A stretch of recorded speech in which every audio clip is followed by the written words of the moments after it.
दोस्तों बहुत नमस्कार, जय हिंद, वंदे मातरम, जय श्री राम। दोस्तों आज एक थोड़ा सा मन प्रसन्न भी एक्चुअली एक बात रह गई थी जब हमारे आदरणीय प्रधानमंत्री मोदी साहब यूएस दौरे पर थे और यह दौरा उनका बहुत चर्चित रहा, बहुत लोकप्रिय रहा और बहुआयामी भी था। परंतु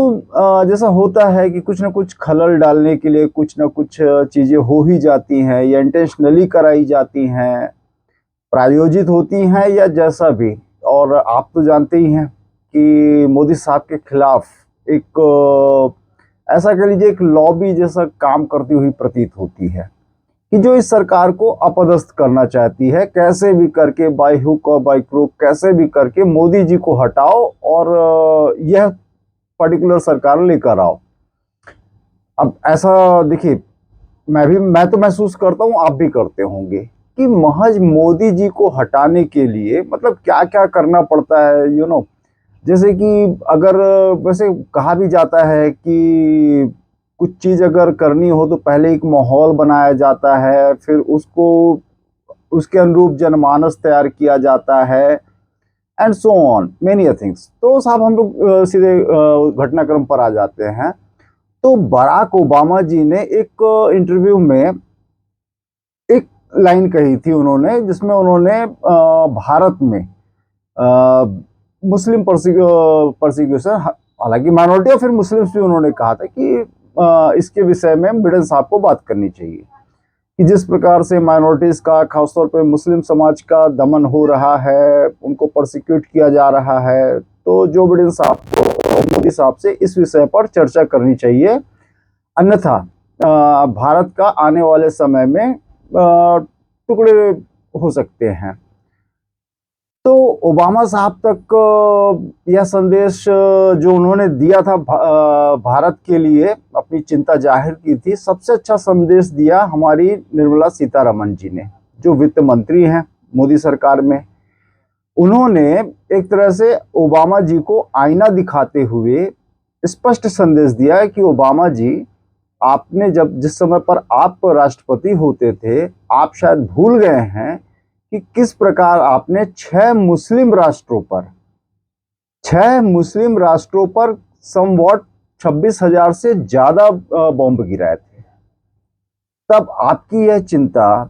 किसी भी, देखिए मतलब मानव तो मानव ही होता है। फिर चलिए आप मुस्लिम से उनको नॉमिनेट कर रहे हैं, बता रहे हैं, तो ये जो बॉम्ब है ना, ये किसी से पूछ कर नहीं गिरते कि ये सिर्फ इसके यहाँ ही गिरेगा या वहां पर गिरेगा। तो कितने मुस्लिम्स उन 26,000 बॉम्ब्स के चपेट में आए होंगे, ओबामा जी आपको सोचना चाहिए। कम से कम बयान देने से पहले एक बार आपको विचार कर लेना चाहिए था। फिर निर्मला सीतारमण जी से भी बेहतर जवाब दे दिया था हमारे असम के मुख्यमंत्री हिमंता बिस्वा शर्मा जी ने, बहुत सटीक जवाब दिया था। और अगर इन दोनों जवाब का अगर लब्बो लुबाब कहा जाए,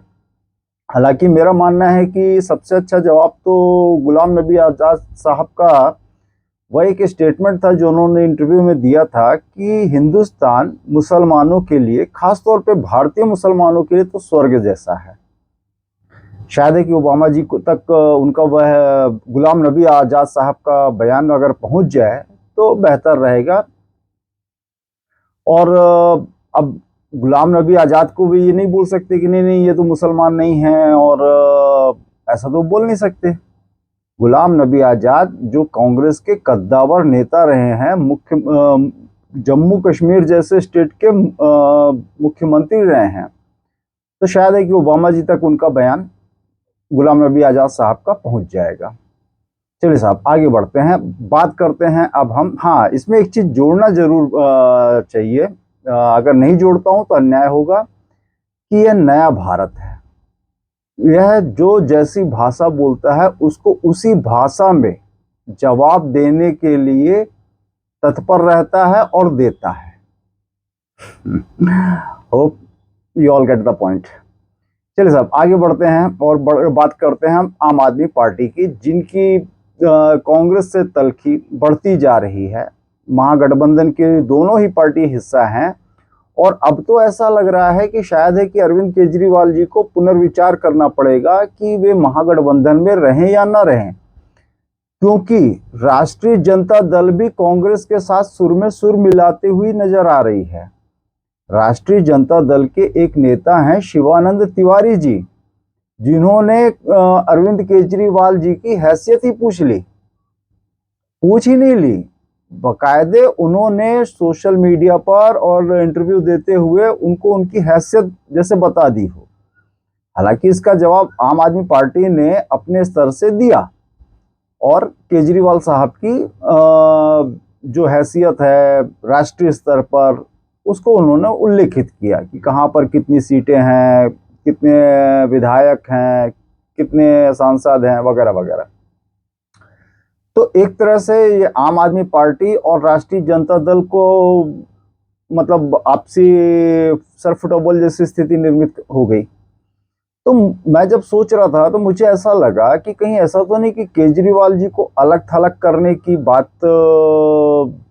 चल रही हो, क्योंकि देखिए जिस प्रकार से राष्ट्रीय जनता दल के नेता शिवानंद तिवारी जी ने कांग्रेस के अजय माकन जी, संदीप दीक्षित जी के सुर में सुर मिलाया या कांग्रेस के ही सुर में सुर मिलाया, और इसका कोई खंडन ना तो तेजस्वी यादव जी तरफ से आया, ना लालू प्रसाद यादव जी या राष्ट्रीय जनता दल के किसी भी नेता की ओर से आया। तो केजरीवाल जी को शायद है कि इशारा अगर समझ में आ रहा हो तो उनको अपने लिए रास्ता अभी से तय कर लेना चाहिए कि how long they will be part of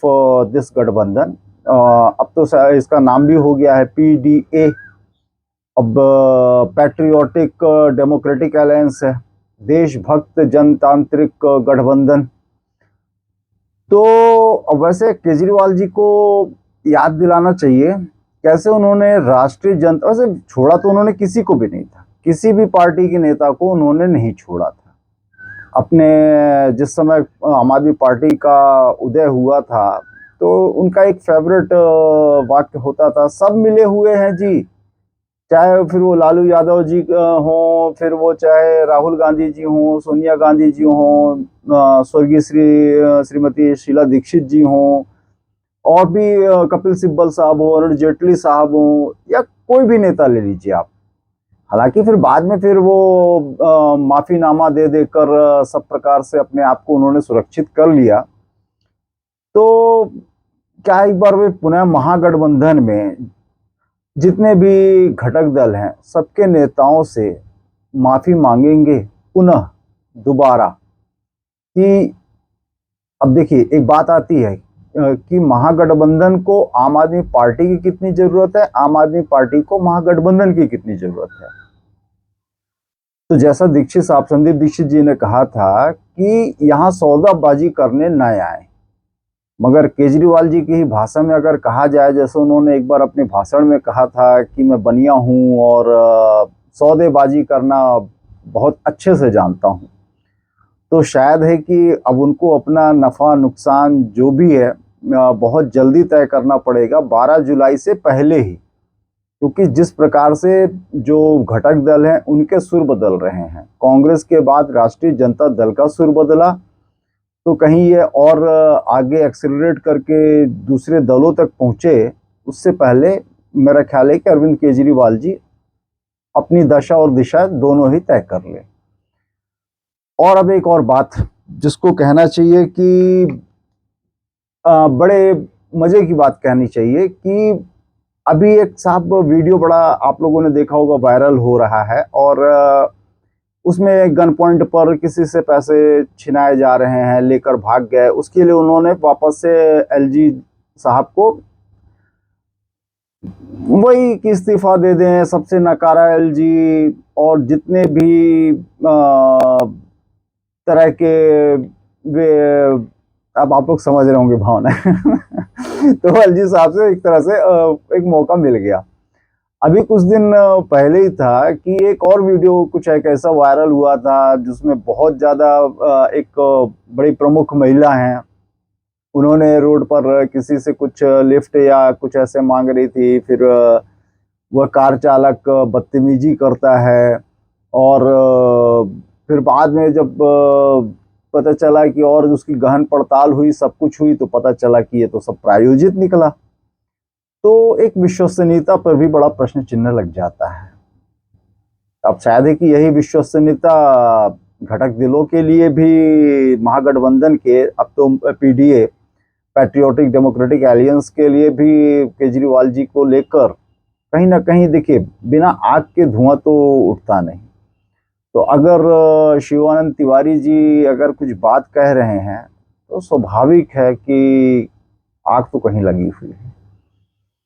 बेहतर होगा जितनी जल्दी से जल्दी अपने आप को कवर करते हैं आम आदमी पार्टी के राष्ट्रीय संयोजक, दिल्ली के चीफ मिनिस्टर और युग पुरुष श्री केजरीवाल जी, उतना उनके लिए और महागठबंधन के लिए बेहतर रहेगा।